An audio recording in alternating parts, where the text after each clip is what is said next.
Vampires. Many think this creature was created by Bram Stoker in his novel Dracula, but it has existed for a way longer time. And it not only has its roots in literature, but in actual observations of dead bodies. Now, let's dive deeper.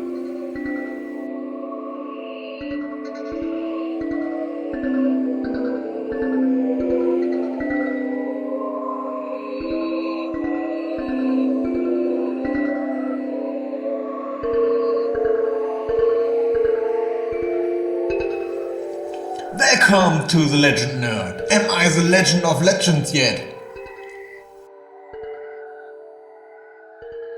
Literature origins.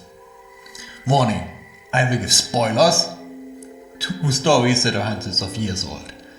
The Vampire, a short story by John William Polidori from 1819, was created as a part of a contest between Polidori, Mary Shelley, her future husband, and Lord Byron, who would create the best horror story.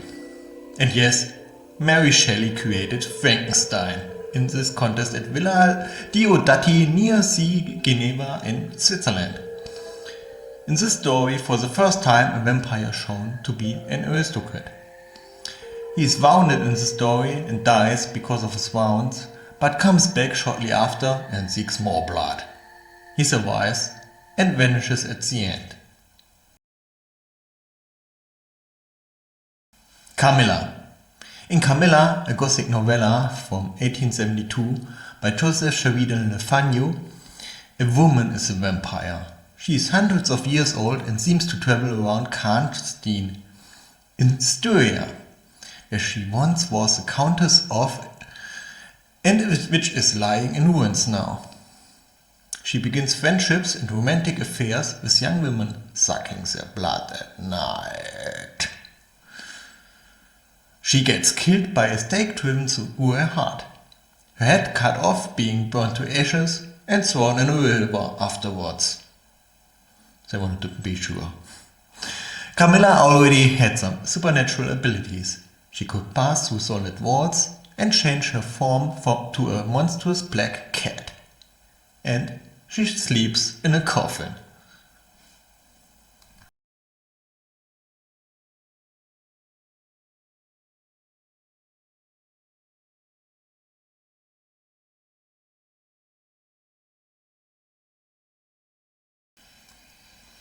Dracula by Bram Stoker. So now we get to the most famous one, Dracula by Bram Stoker. Dracula is the Romanian word for devil. Many say Bram Stoker was inspired by Vlad Tepes, also known as Vlad Dracula, who impaled his enemies with a large stake through their whole body and watched them bleed to death while having dinner next to them. His methods against evildoers were that brutal. There's a story he supplied a golden cup for a fountain which was set day and night so that everybody could drink from the fountain, and during his reign nobody dared to steal it. But going back to Bram Stoker's Dracula, there is no evidence that Stoker was inspired by Vlad Tepes, but he was inspired by The Vampire by Polidori and by Camilla by Le Fanu. The text of Dracula is public domain for two reasons. First, Stoker died in 1912, more than 100 years ago, and when the text was published in the USA, there was no copyright put onto it, making it public domain right from the start in 1897, which was recognized by filmmakers. And this is the reason there are that many Dracula movies by different companies. In fact, Dracula is listed in the Guinness Book of World Records to be the most portrayed literary character.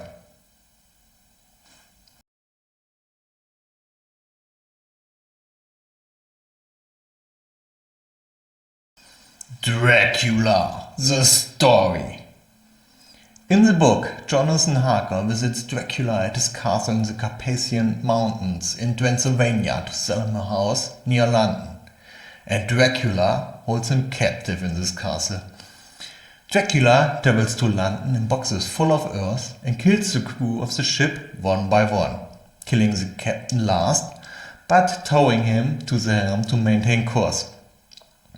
Lucy, a friend of the fiancé of Harker, starts to sleepwalk because Dracula is sucking her blood. A professor called Abram Van Helsing gets it and fills her room with garlic and garlic flowers. But Lucy's mother gets rid of them, not being aware they repel vampires. Lucy's mother dies of a heart attack. Lucy dies shortly after. After this, a newspaper reports of children being stalked by a beautiful woman, and some men, including Van Helsing, recognize it is Lucy, get to her tomb, where mistakes through her heart, cut her head off, and fill it with garlic. Professor Helsing tells the group that a vampire can only rest in earth from his homeland. So the group finds the boxes with earth that Dracula brought and sterilizes them to make them unusable for him. Meanwhile, Dracula sucks blood from Mina, the fiancée of Harker, and forces her to drink his blood, to turn her into a vampire when she dies, unless Dracula dies. Dracula flees, but using the connection he created with Mina while making her drink his blood, she can sense where he is. And after a fight with some Romani, they stab and decapitate Dracula, whose body immediately crumbles to dust. Dracula's abilities include climbing walls like a lizard and controlling other people as well as animals like wolves. He cannot transform into a bat only, but also transforms into a wolf and even into fog. What originates in the novel, meaning Stoker was the first to mention it and did not take it from other books of folklore, is vampires not showing up in a mirror, or vampires having to sleep in earth from their homeland.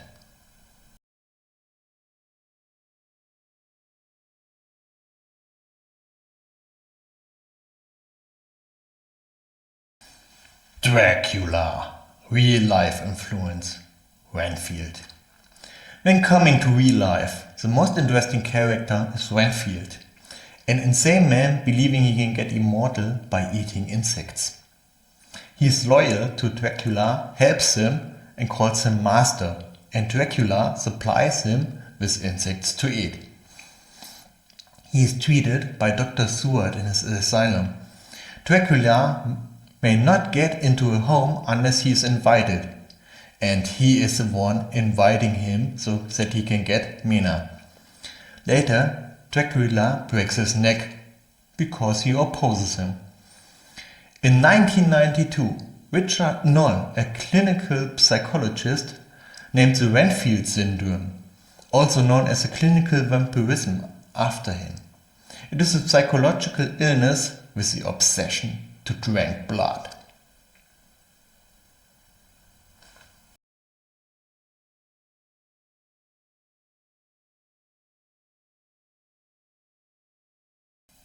Dracula's guest. After Bram Stoker's death, his widow published Dracula's Guest and Other Weird Stories by Stoker in 1914. Florence, his wife, wrote that Dracula's Guest was a blend episode from the book and was not in it because the novel was getting too long. Notes from Stoker, which he used to write Dracula, are dated back until 1890, 7 years before the novel was published. Notes for chapters 2 and 3 of Dracula show that they should have included a retrospect to the character's time in Munich, where Dracula's Guest is playing. So here comes the story, including spoilers. An unnamed traveler arrives in an hotel in Munich and would like to visit a nearby town on Walpurgis night, but his coach denies. So he travels alone, but finds himself in a storm, and instead of a village, he arrives at a graveyard. He leans against a sepulchre, some kind of mausoleum, to find some shelter against the hail, and the door gives in and opens. On the bier he finds the Countess Doling of Graz, Styria. A lightning bolt strikes the tomb, and the woman and the traveler is thrown out and gets unconscious. Then becoming conscious, he finds a wolf kneeling on him, licking his neck. Some soldiers save him and banish the wolf. Back at the hotel, it gets clear that the owner of the hotel paid the soldiers to save him because he got a letter from Dracula telling him to take good care of his guest. The Countess of Styria seems to be a reference to Camilla by Fanu, who is also from Styria. So, in neither works I mentioned sunlight is lethal to the vampires, as so they hunt at night and do not like it that much. That honor goes to the movie adaptation of Dracula, which is sued by Stoker's widow, and the movie copies were sentenced to be destroyed. But some copies still survived. It is the movie from 1922, Nosferatu. The story is derived from Dracula, with Count Dracula being named Orlok. London being switched for a fictional German town, and instead of fleeing, Orlok is killed by sunlight.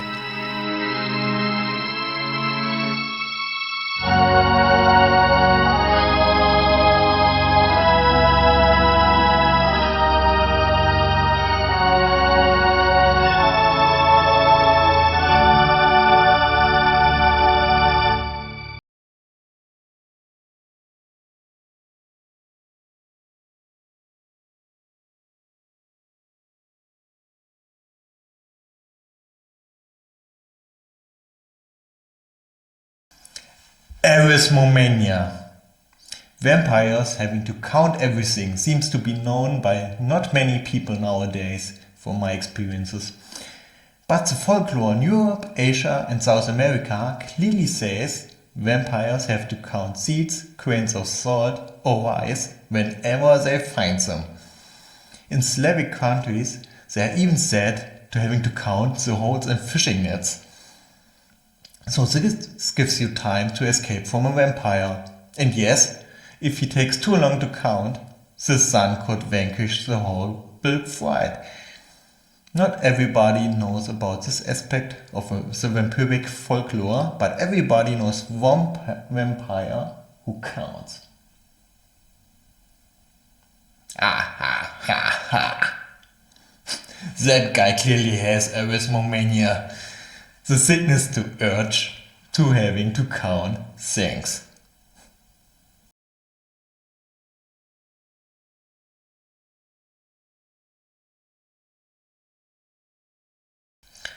Historical origins. The roots of the belief in vampires can be traced back to southeastern Romania. Yes, Transylvania is a part of Romania. In Romania, it is widely believed that vampires haunt relatives first, so many of them took care.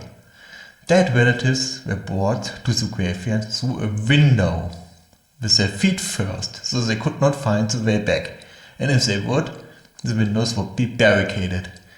On the entrance door they were hanging garlic, and twigs with thorns were scattered on the floor for safety against vampires.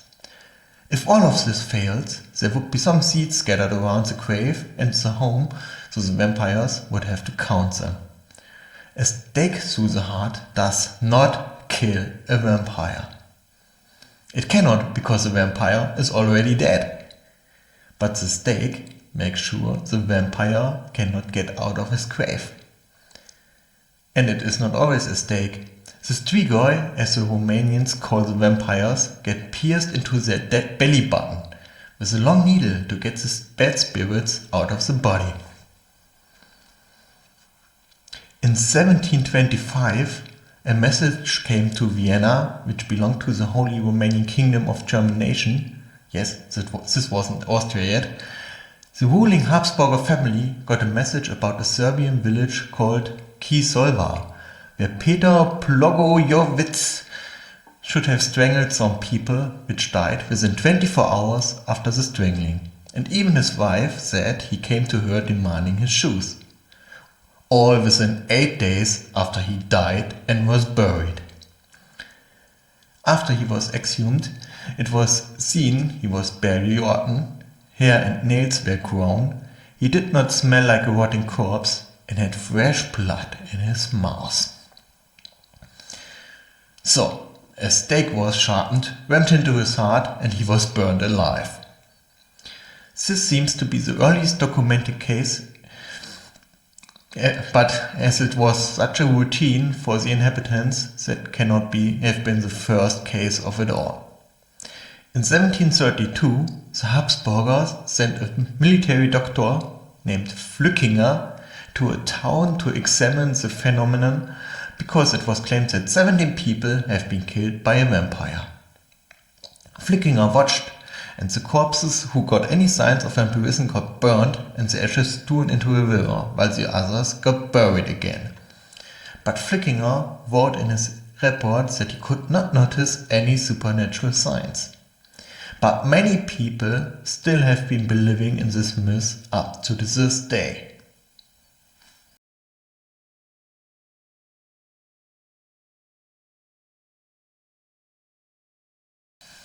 Blood and the power of life. In the Middle Ages, many people believed that blood literally contains the life force, and the most common place to get blood from strangers were public executions where people tried to get blood because of this. It was believed the life energy is so strong, touching the blood should suffice to get some of it.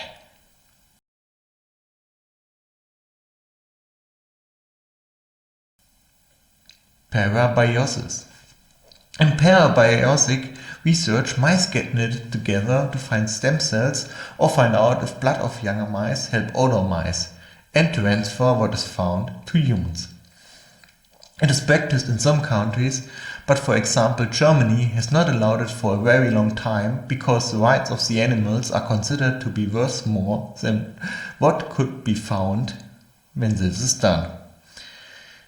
What they found out was that old mice can live 6 to 9% longer when they are injected the blood of young mice, which would be around 6 years when it could be transferred to humans with similar effects.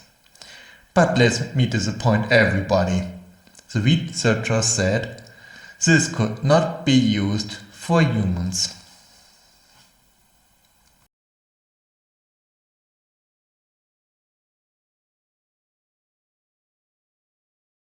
Characteristics from observation. The cemetery historian David Prescott Taylor and forensic biologist Mark Benecke wrote a theory about why people believed in vampires. It explains the characteristics which people see on corpses and makes them think it is a vampire. Since those are scientists, we have to look into this here. In fact, many other scientists have observed how corpses degrade and explained these processes. Many of this was already known hundreds of years ago, and that is why many of the scent observers could not find anything supernatural. Among the characteristics which can be found on a corpse and interpreted as being a vampire are red skin color instead of expected pale skin on a corpse.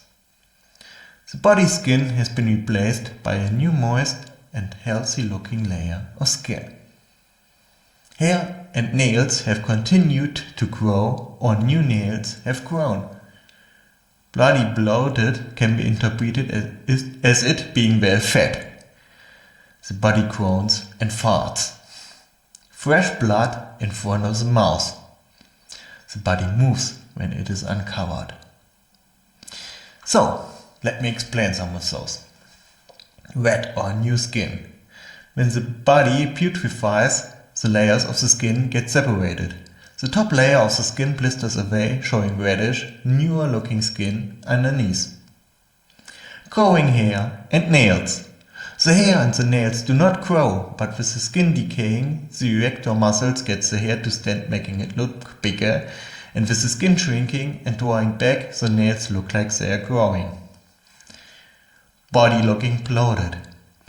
When you die, the bacteria in your body start multiplying and they change the color of your blood, which could also make you look more reddish, brownish, or even black. This transformation is creating lots of gases and created during this process. When there is too much gas, of course, it comes out, creating noises, explaining the body, groaning and farting. Because of the pressure of these gases, the fluids from the body get pressed out and we have fresh blood in the area of the mouth or the nose.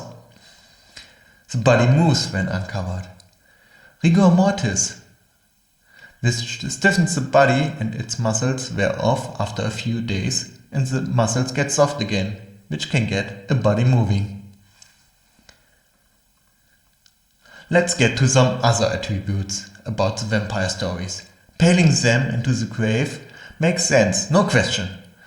But let's get to something else that everybody who has heard of vampires has heard of. Why is garlic keeping them at bay? Let's go way back into ancient Egypt.